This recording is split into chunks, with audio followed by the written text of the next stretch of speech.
ایک آسٹریلوی گورے کا قبول اسلام سے آخری لمحات میں ڈر جانا۔ کچھ عرصہ ہوا کہ ایک ترک مبلغ نے ایک آسٹریلوی گورے عیسائی کے اسلام کی طرف راغب ہونے کا معاملہ بیان کیا تھا۔ پہلے وہ آسٹریلیا میں رہتا تھا۔ بتا رہا تھا کہ ایک گورے کے دل میں اللہ تبارک و تعالیٰ نے نیکی ڈالی اور وہ اسلام کی طرف راغب ہوا۔ وہاں کی مسلم کمیونٹی کا مسرت سے برا حال ہو گیا کہ دیکھو ہمارے دین کی حقانیت اس گورے کو بھی نظر آ گئی ہے۔ خوشی خوشی اسے ہار پہنا کر گھوڑے پر بٹھایا اور جلوس کی صورت میں اسلامک سینٹر کا رخ کیا۔ اس مقام اور رتبے پر دنیا دنگ رہ گئی۔ راہ چلتے رک گئے اور اس مرد بلند بخت کی قسمت پر رشک کرنے لگے۔ پھر اسے وہاں کے بڑے مولوی صاحب کے سامنے پیش کیا گیا۔ مولوی صاحب نے پوچھا، کیا تم راضی خوشی اسلام قبول کر رہے ہو؟ وہ بولا، ہاں ایسا ہی ہے۔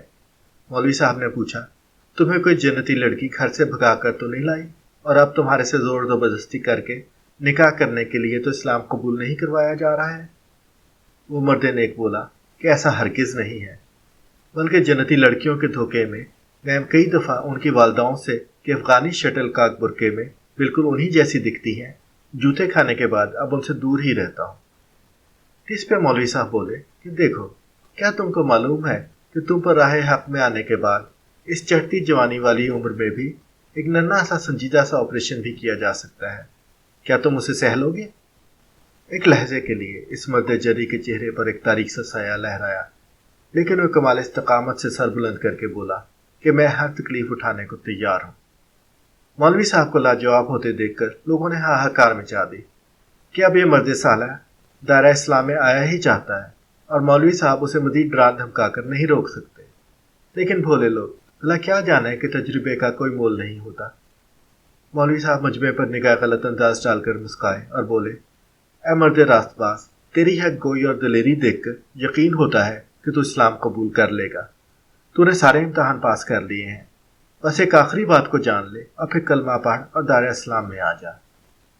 وہ شخص کہ عجب جوش و ولولہ اس کے چہرے سے چھلکا پاڑ رہا تھا بولا، کیا بات ہے جو مجھے جاننی ہے؟ مجھے ڈرانے دھمکانے کا کوئی فائدہ نہیں ہے۔ میں اپنے ارادے سے نہیں پھروں گا، جو حق ہے اسی کی گواہی دوں گا۔ وقت ضائع مت کریں، بس مجھے مسلمان کر دیں۔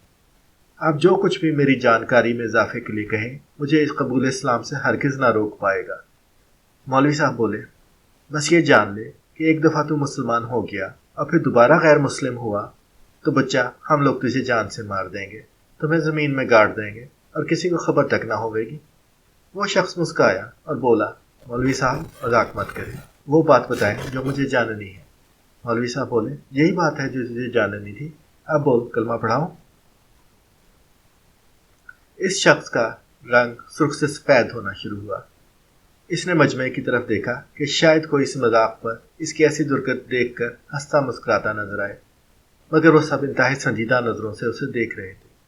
بلکہ پڑوس میں قصاب کی دکان والا 5 وقتہ نمازی تو باقاعدہ اپنے بغدے کی ٹھار کو چیک کرنے لگا تھا۔ اب اس کا حوصلہ جواب دینے لگا۔ اس نے مجمع سے پوچھا، کیا مولوی صاحب سچ فرما رہے ہیں؟